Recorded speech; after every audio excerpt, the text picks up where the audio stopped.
रात गहरी होती जा रही थी। बगदाद की गलियों में सन्नाटा था, बस कहीं दूर कोई कुत्ता भौंक रहा था। एक छोटे से घर के अंदर एक शख्स बेचैनी से टहल रहा था। उसकी आंखों में चिंता थी और बार बार हाथ दुआ के लिए उठ रहे थे। यह याह्या था, एक नेक और सब्र करने वाला इंसान। जिंदगी ने उसे बहुत कुछ सिखाया था, मगर आज की परीक्षा उससे पहले कभी नहीं आई थी। उसकी पत्नी गंभीर रूप से बीमार थी, घर में दवा खरीदने के पैसे नहीं थे, और सबसे बड़ी बात, सुबह उसके इकलौते बेटे को एक झूठे मुकदमे में काजी के सामने पेश होना था। अगर फैसला खिलाफ आया तो उसका बेटा हमेशा के लिए जेल चला जाएगा। याह्या ने आसमान की तरफ देखा और गहरी सांस ली। वह जानता था कि अल्लाह सब्र करने वालों के साथ है, मगर परीक्षा के वक्त सब्र कितना मुश्किल होता है, यह आज वह अच्छी तरह समझ रहा था। उसने पत्नी के तपते माथे पर हाथ रखा, जो तेज बुखार से जल रहा था। अपने बेटे को देखा, जो बेखबर सो रहा था, और फिर चुपचाप सजदे में गिर गया। मेरे रब, तू ही मेरा सहारा है।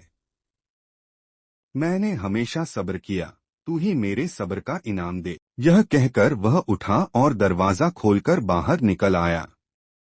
रात के सन्नाटे में वह अकेला गलियों में चलने लगा, न जाने किस उम्मीद पर, न जाने किस आस पर। मगर वह नहीं जानता था कि सुबह ऐसा वाकया होने वाला था जो उसकी पूरी जिंदगी बदल देगा। सुबह की रोशनी धीरे धीरे बगदाद की गलियों में फैल रही थी। याह्या पूरी रात जागता रहा था। उसकी पत्नी की तबीयत और बिगड़ चुकी थी, और आज उसके बेटे का मुकदमा भी था। उसके पास कोई चारा नहीं था, सिवाय अल्लाह पर भरोसा करने के। वह गली से निकलकर मस्जिद की ओर चल पड़ा। नमाज के बाद जब वह दुआ के लिए हाथ उठाने ही वाला था, तभी एक बुजुर्ग ने उसके कंधे पर हाथ रखा। बेटा, तुम्हारी आंखों में परेशानी साफ नजर आ रही है। क्या बात है? याह्या ने गहरी सांस लेकर जवाब दिया, हजरत, जिंदगी बहुत बड़ी परीक्षा में डाल चुकी है। मेरी बीवी बीमार है, इलाज के लिए पैसे नहीं हैं। मेरे बेटे पर झूठा इल्जाम लगाकर मुकदमा दायर किया गया है, और आज काजी फैसला सुनाने वाला है। अगर फैसला खिलाफ गया तो मेरा बेटा हमेशा के लिए जेल चला जाएगा। बुजुर्ग ने मुस्कुराते हुए कहा, बेटा, मैं तुम्हें एक नसीहत देना चाहता हूँ। जब परीक्षा मुश्किल हो जाए तो समझ लो कि अल्लाह की रहमत करीब है।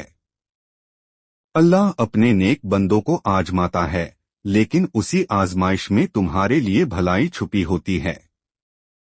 क्या तुम्हें सब्र पर यकीन है? याह्या ने अपनी आंखों में आंसू लिए सिर हिलाया। हाँ, मुझे यकीन है कि अल्लाह सब्र करने वालों के साथ है। बुजुर्ग मुस्कुराए और एक छोटी थैली याह्या के हाथ में रख दी। इसे रख लो और सब्र के साथ काजी के दरबार में जाओ।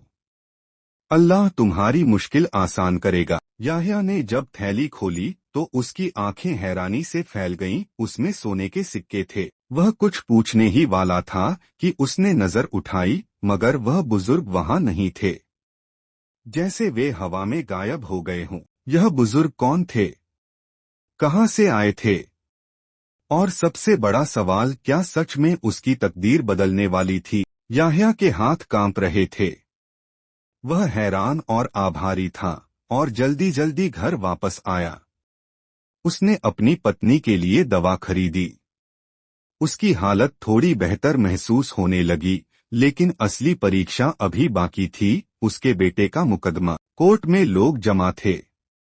काजी का दरबार सज चुका था और दूसरे पक्ष के गवाह अपने बयान देने के लिए तैयार थे।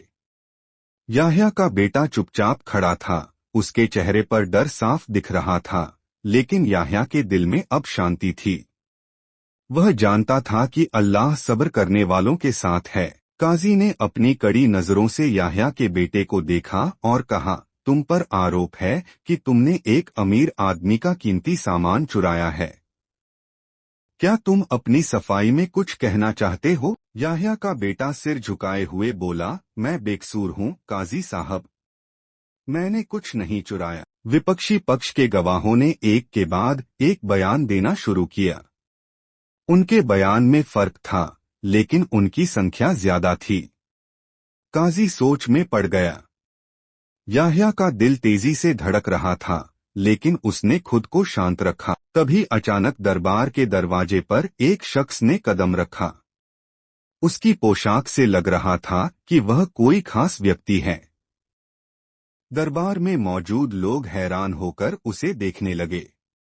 उसने काजी के पास जाकर कुछ कहा और काजी का चेहरा तुरंत बदल गया। काजी ने अपना हथौड़ा मेज पर मारा और कहा, कोर्ट को एक नया प्रमाण मिला है। इस केस का फैसला अभी नहीं सुनाया जा सकता। आरोपी को तब तक रिहा किया जाता है जब तक पूरी जांच नहीं हो जाती। यह सुनकर याह्या की आंखों में आंसू आ गए। अल्लाह ने उसकी दुआ सुन ली थी, लेकिन वह हैरान था, वह शख्स कौन था जिसने काजी से बात की और उसके बेटे को जेल जाने से बचा लिया। याह्या को यकीन नहीं हो रहा था कि उसके बेटे को काजी ने रिहा कर दिया था। वह बार बार अल्लाह का शुक्र अदा कर रहा था, लेकिन उसके दिल में एक सवाल था, वह अनोखा व्यक्ति कौन था जिसने काजी से कुछ कहा और उसके बेटे को बचा लिया। कोर्ट के बाहर याह्या ने अपने बेटे को गले से लगा लिया। उसकी आंखों में आंसू थे, लेकिन दिल शुक्री से भरा हुआ था।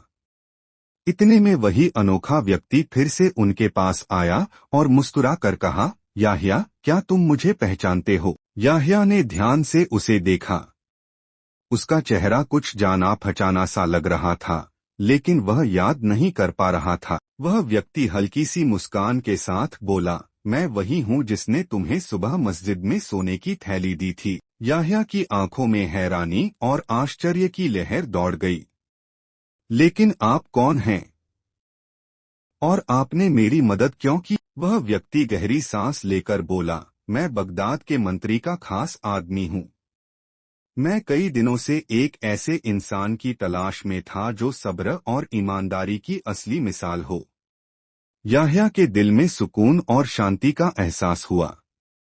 वह जान गया था कि अल्लाह पर भरोसा और सब्र करने वाले कभी हार नहीं जाते। वह व्यक्ति फिर बोला, अब मुझे तुम्हें एक और मौका देना है। तुम्हारे लिए एक बड़ा प्रस्ताव है। याह्या चौंकते हुए बोला, क्या प्रस्ताव? वह व्यक्ति मुस्कुराते हुए बोला, अगर तुम चाहो तो मंत्री तुम्हें बगदाद के यतीमों और गरीबों की देखभाल का जिम्मा देने को तैयार हैं। तुम उन्हें खाना, इलाज और रहने का इंतजाम कर सकोगे। तुम्हें एक सम्मानजनक स्थान भी दिया जाएगा, लेकिन एक शर्त है, तुम्हें हमेशा ईमानदार और सब्र से काम लेना होगा। क्या तुम तैयार हो? याह्या की आंखों में आंसू थे। वह सोच भी नहीं सकता था कि जिस इंसान को जीवन ने इतना कुछ झेलने पर मजबूर किया था, आज उसे इतना बड़ा मौका मिल रहा था। उसने दिल से कहा, मैं तैयार हूँ। लेकिन कहानी यहाँ खत्म नहीं हुई थी। जब याह्या महल पहुंचा तो एक और चौंकाने वाला मोड़ सामने आया। याह्या जैसे ही महल में दाखिल हुआ, उसकी आंखें चौंधिया गईं। सामने वही काजी खड़ा था जिसे उसने अपनी मुश्किलों के दौरान देखा था। काजी ने याह्या को देखा और मुस्कुराते हुए कहा, याह्या, क्या तुम सोच रहे हो कि मैं यहाँ क्या कर रहा हूँ? दरअसल मंत्री ने मुझे भी तुम्हारी परीक्षा का गवाह बनाया था। हम देखना चाहते थे कि क्या तुम सच में सब्र और ईमानदारी से भरे हुए इंसान हो, और तुमने इसे साबित कर दिया। याह्या की आंखों में आंसू थे।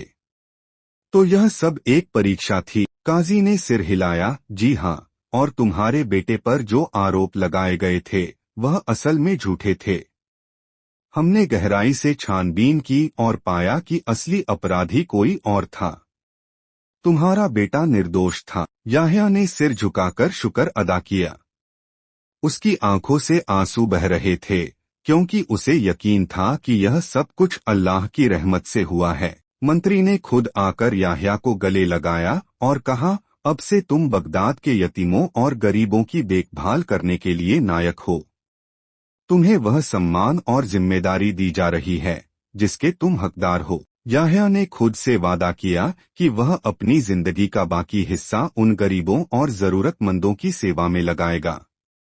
वह जान गया था कि जो अल्लाह पर भरोसा करता है वह कभी भी हार नहीं सकता। लेकिन कहानी यहीं खत्म नहीं हुई थी। याह्या के लिए एक और चौंकाने वाली बात थी।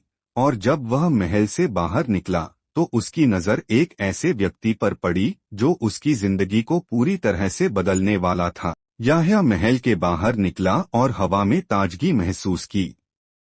उसका दिल भारी था, लेकिन वह जानता था कि अब उसका जीवन एक नए दिशा में मोड़ ले चुका था।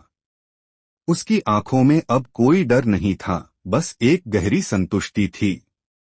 लेकिन अचानक उसकी नजर एक व्यक्ति पर पड़ी जो महल के बाहर खड़ा था और उसे ध्यान से देख रहा था। यह वही व्यक्ति था जो पहले मस्जिद में उसकी मदद करने आया था, वह बुजुर्ग।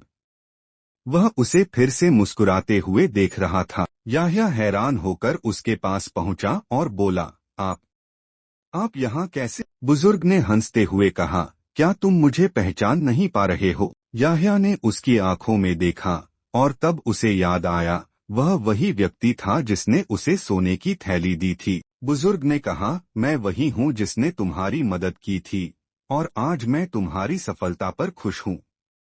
पर एक आखिरी बात है याह्या, तुम्हारी मदद के पीछे एक और बड़ा उद्देश्य था जो अब तुम्हारे सामने है। याह्या ने आश्चर्य से पूछा, क्या उद्देश्य? बुजुर्ग ने उसकी ओर देखा और धीरे से बोला, तुम्हें जो सब्र दिया गया वह केवल तुम्हारी परीक्षा नहीं थी, वह तुम्हारी ताकत थी। और तुम्हें यह समझना था कि सिर्फ अपने लिए नहीं बल्कि दूसरों के लिए भी जीना चाहिए। अब तुम्हारे पास वह ताकत है जो तुम्हारे जीवन को सच्चे मायनों में बदल सकती है। तुम यतीमों, गरीबों और जरूरतमंदों के लिए जो करोगे वह तुम्हारे असली इनाम होगा। याह्या के दिल में गहरी शांति की लहर दौड़ी। उसे समझ में आ गया था कि वह केवल एक संघर्ष नहीं बल्कि एक मिशन पर था। उसका जीवन अब एक नई दिशा में आगे बढ़ने वाला था। बुजुर्ग ने अंत में कहा, याद रखना, सब्र वह शक्ति है जो इंसान को उसकी असल मंजिल तक पहुंचाती है। यह कहकर वह बुजुर्ग फिर से गायब हो गया। याह्या खड़ा था और उसकी आंखों में अब उम्मीद, विश्वास और एक नया उद्देश्य था। उसने आकाश की ओर देखा और कहा, शुक्र है अल्लाह, तूने मुझे वह ताकत दी जो किसी और को नहीं मिली। अब मैं अपनी पूरी जिंदगी दूसरों की मदद करने में लगाऊंगा।